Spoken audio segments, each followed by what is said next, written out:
Can you recommend an all-round good drum group chain in Bitwig for house music? What's your opinion about the mastering process itself? Steve Duda, in my view, is a... What's your opinion about artificial intelligence in music? I also find it useful to design a kick after the music is almost ready.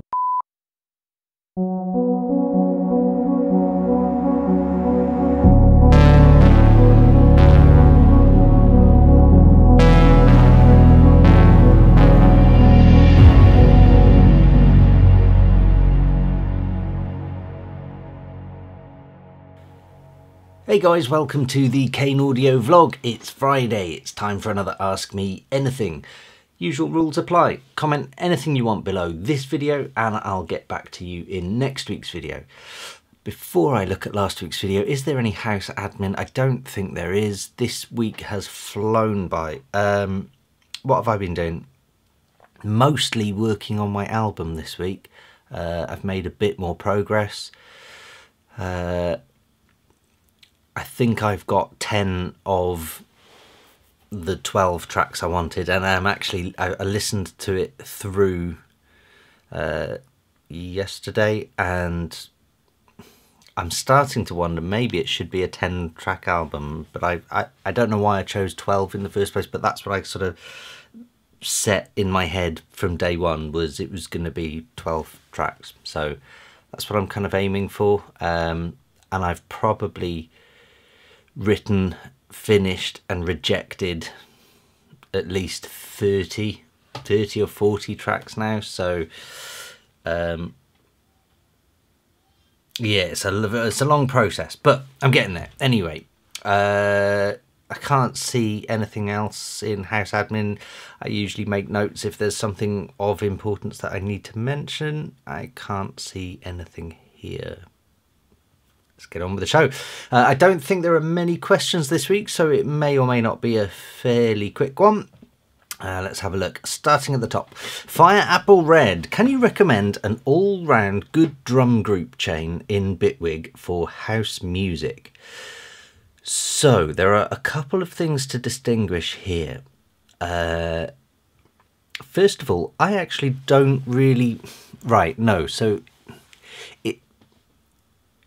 It's a bit of a weird answer for me, because in Bitwig, which is where I do all my writing and production, I don't really group anything unless I have a weird anomaly where maybe a certain... no, it just doesn't. No, I really don't group things in Bitwig. So, especially not drums, and that's the important bit, because that's what you're asking about. So, a drum group doesn't exist for me in Bitwig. I get that later on in the mix you're going to want to use something, but I don't use Bitwig for my mixdown. I like to export all my stems and import them into a separate DAW, just so I'm treating it differently for the mixdown. So I use Harrison Mixbus 32C, which I love for a mixdown because it's just perfectly functional. And that's where I then have my drum bus. And the drum bus will sometimes change as well, and I think it's worth clearing this up, because depending on the style or the impact I want, sometimes I will group all of my drums into a drum bus and use a channel strip. So in fact, I'll tell you, I have two set in my template, so I can tell you what these two things are. One is from, actually both are from Plugin Alliance, both of them. One is Brainworks and one is the Lindell. I'll tell you in a second, but the point I was going to make is that I will quite often group my drums into a drum bus, but then I will send my kicks to the drum bus, but also a separate channel. So I do almost parallel compression if I'm looking for a heavier, harder hitting drum compressor, and if I set the settings quite extreme, you get that sort of the pulsating of drums, basically, with big hats and everything like that. If you're going for that big squashed sound, what I'll do is I'll always recommend to people, send your kicks into that bus because you need them to cut through to get the pulsating, but send them also to a different bus of their own where they're just untouched, and have that at, you know, the gain of that channel will be like minus 30 dB or minus 25 at a push, maybe something like that. So it's a really subtle thing, but it just allows the uncompressed kicks to just cut through underneath, and it just adds a bit more body to them. So I've got, currently in whatever this last project is, there are 3 things. One's an EQ, that's fine. So I have the Brainworks BX console. This is the SSL 4000E, which I really like. It's got a couple of filters, a compressor, an expander, various EQ types, what else, gain in, gain out. It's got stereo mode, you can change to analog or random channel. It's not worth going into details here. There's also a thing they call TMT inside. I can't remember what that does. I have not looked at the manual for a long time, but I know that's a very Brainworks specific thing. And the other one is the Lindell Channel X. So these 2 things, you can see, well, you can't see, I can see in this project, I've deactivated the SSL 4000E, and I've just activated the Lindell Channel X. So I tend to sort of use one or the other. I don't use both. But the Lindell Channel X is what I used in this channel, in this project, sorry. Yeah, you can see it's got some EQ similar to the Pultec or Warm Audio, which is a clone of Pultec, and the Pultecs are only available as digital versions. They're only available through Universal Audio, I think, and I used to use the Pultecs a lot when I had my Mac Tower, but when I went to iMac, couldn't use my UAD, so I moved around, and I found that the Lindell Channel X has that, it's got a boost and attenuation for EQs. It's kind of hard to describe, really, because you're kind of boosting something and compressing it at the same time, and it's almost like a saturation, but the world's the world's softest saturation. It's kind of tricky to explain, but yeah, I highly recommend it for bus channels. That's what I use myself. So yeah, that's that. So I guess that you could use those in Bitwig on your drum bus. Otherwise, you know what, I mean, even with those 2 channel strips that I do use, you know, they're not, I don't use them to any extreme levels. In fact, if I didn't use any at all, it probably wouldn't have a huge impact on my mix. For me, they're more just finishing touches in just tightening things up in the first, you know, in the last instance. It just tightens things down, just locks it there a little bit. So yeah, so I guess that's the other thing I need to mention here, is to kind of, I've said it a million times before on this channel, in terms of sound design. You know, if you find you're just EQing the crap out of a kick drum, you've probably picked the wrong kick drum. Just find a different sample, find a better sample, just flick through some more.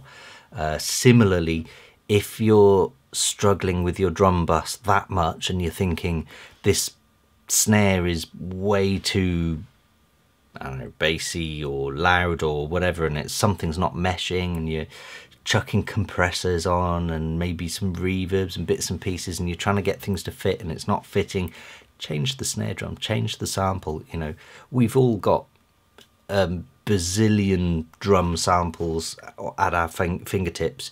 Just spend a bit more time going through samples. and I think that's probably a better fix than any kind of group plugin or bus effects, basically.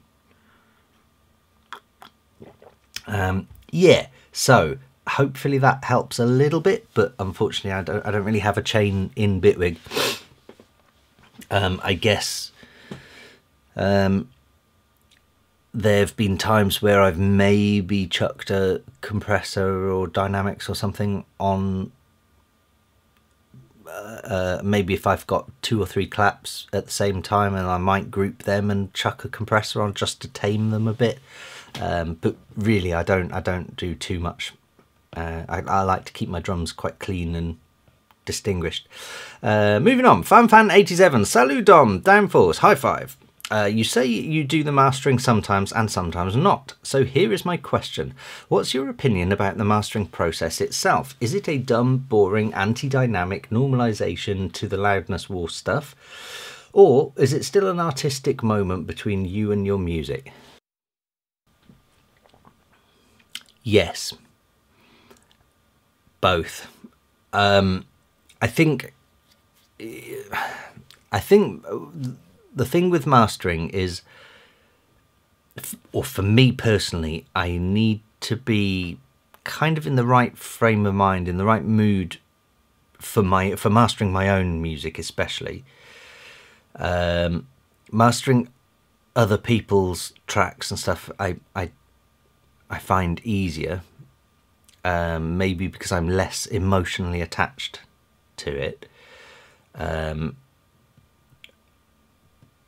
It's, at the end of the day, I think, you know, mastering is very much a technical, scientific thing. That it, you know, you can put some flair on it, and I have done in the past. I've done some masters where I've been very proud, where somebody's wanted some sort of, you know, dynamic effect.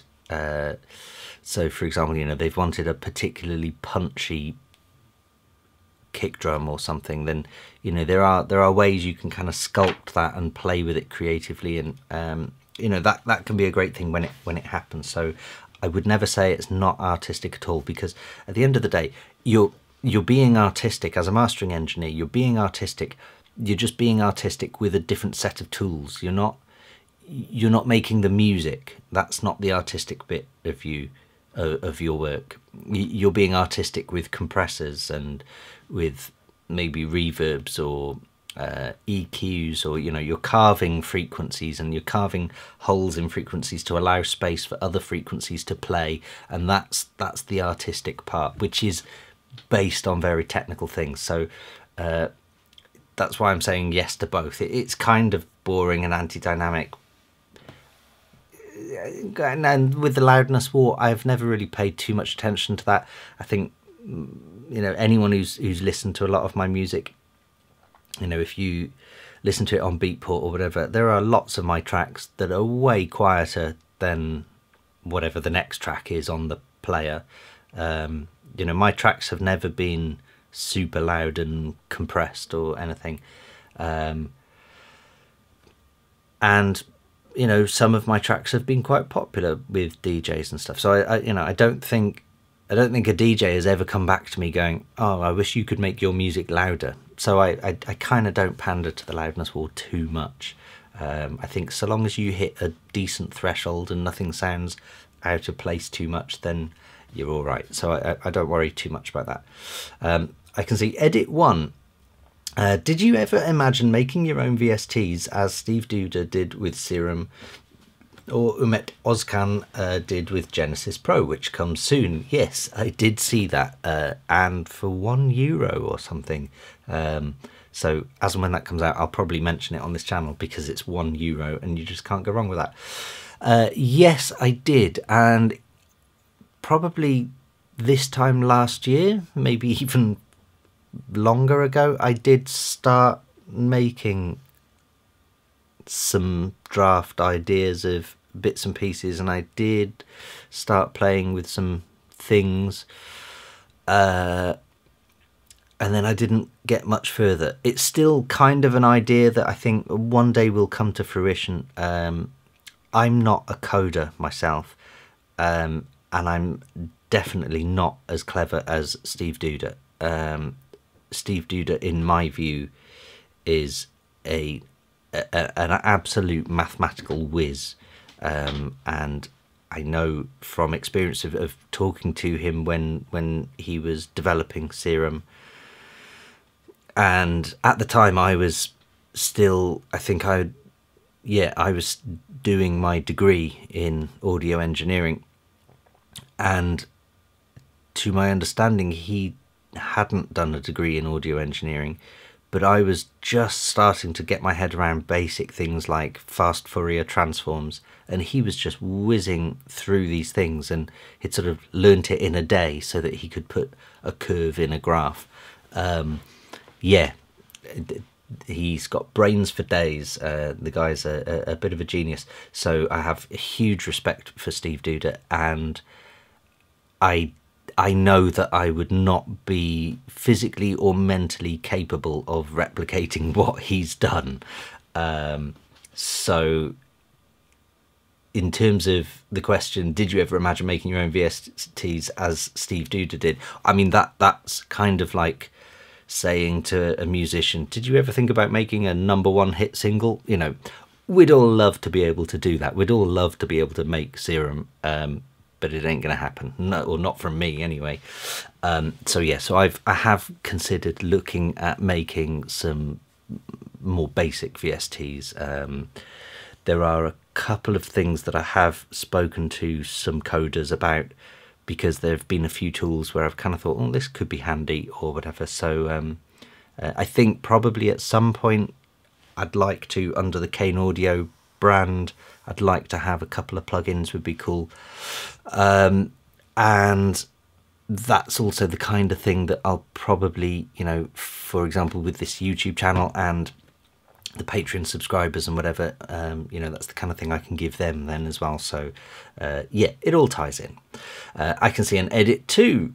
Considering the small amount of questions, I'll give some more. Okay, what's your opinion about artificial intelligence in music? Recently, Amazon premiered their Deep Composer that creates entire track if you give a simple melody to the program. In the future, would we be able to hear the difference between a human artist track and a track made by an algorithm? Thanks, have a good week. And you. I don't have much thoughts on stuff like that, to be honest. I love the concepts of AI outside of music. Inside of music, I mean, I feel like it's bound to become a thing at some point. It's not something I'm worried about. I think we as music producers need to remind ourselves that when the digital camera was invented, everybody thought photographers were going to be out of a job. And, you know, when things like Photoshop was invented, everybody thought that, you know, nobody would ever be able to tell the difference between what's true and what's not true. And while that's not far from the truth, it's not quite that clear cut. Personally, you know, I love technology. I love the whole concept of AI. I also am very scared of the concept of AI. And I think there will come a time where it's quite likely humans would not be able to tell the difference, or certainly untrained ears would not be able to tell the difference between a human composition and an AI composition. But at the same time, I'm not sure that's necessarily a bad thing. I don't think that takes anything away from anyone. I just think that shows just how good computing power is getting. So yeah, and actually I think there's been some kind of AI composition around for quite some time. I mean, I remember it being talked about, it must have been at least 15 years ago now. There was I can't think of the name now, and now I've read the word Deep Composer, I keep thinking of that. It was maybe a similar name, but there was an algorithmically developed album that got released I'm sure it must have been about 15 years ago. I never actually heard it myself, but you know, by all accounts, it wasn't particularly good, and it was quite obviously computer derived.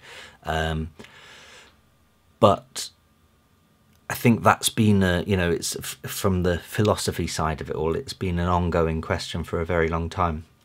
So yeah, so I kind of don't really have an opinion. I don't think it's going to change much. I mean, I think, you know, the music industry is always evolving anyway, and I'm sure there will be elements of it that may replace the human side. There will be elements of it that will be incredibly useful in industry, whether that be, you know, providing generic call center hold music or something like that. You know, that there's probably going to end up being some sort of functional use for it all. But I don't think that there will be many computers or AI generated music that would be, you know, going top 10 global hits or anything like that. And I'm sure there will be one or two, if only by irony. But yeah, I don't know. It's an interesting thing. I don't know. I don't really have much of an opinion on it at this point, though. Ask me again in 10 years, it might be very different. Yeah, we'll see. Yanis Lukmelis. Hi Dom, great info about how you deal with kick drums. I also find it useful to design a kick after the music is almost ready. Listen to the Spotify playlist. I'll finish with that first. Yeah, so I was giving advice, I think, on kick drums, and oh yeah, that was it. I think it was how in tutorials it kind of appears that we just find this perfect kick drum as though it was just there, you know. But yeah, yes, definitely. And I always sort of suggest to people that pick any kick drum to start your production. Just get it going, and then sort of when you're about 70-80% into your production, you're getting there. That's when you need to review the first things that you put in, and the kick drum is usually amongst the first things you did in the production. So yeah, so then's usually a good time to sort of review the kick drum you've got, and maybe just try a different one, or ask yourself, does it really work in this? Listen to the Spotify playlist. Thank you. There should be a link below this video.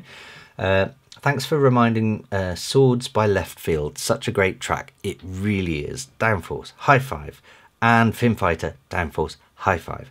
Yes, Swords by Left Field. I can't remember why I put that in there. I stumbled across something, and I'm sure it was a video or something, and it reminded me there was a camera shot under a, I'll say motorway. In America you say highway, freeway, bridge, and the camera shot sort of cuts across the car windscreen, and I seem to remember that being the video of Swords Left Field.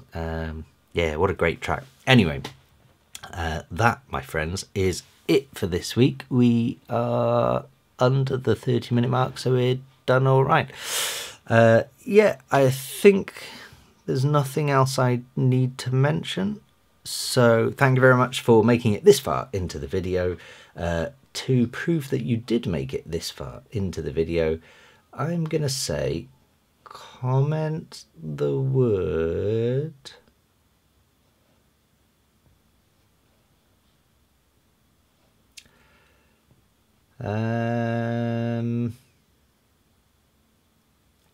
skill, because Joe Rogan on the most important skill in MMA, and I'll bet he says it's a mixture of wrestling and Brazilian Jiu-Jitsu. So comment the word skill to prove you've listened to the whole thing, and I'll see you same time next week. Cheers.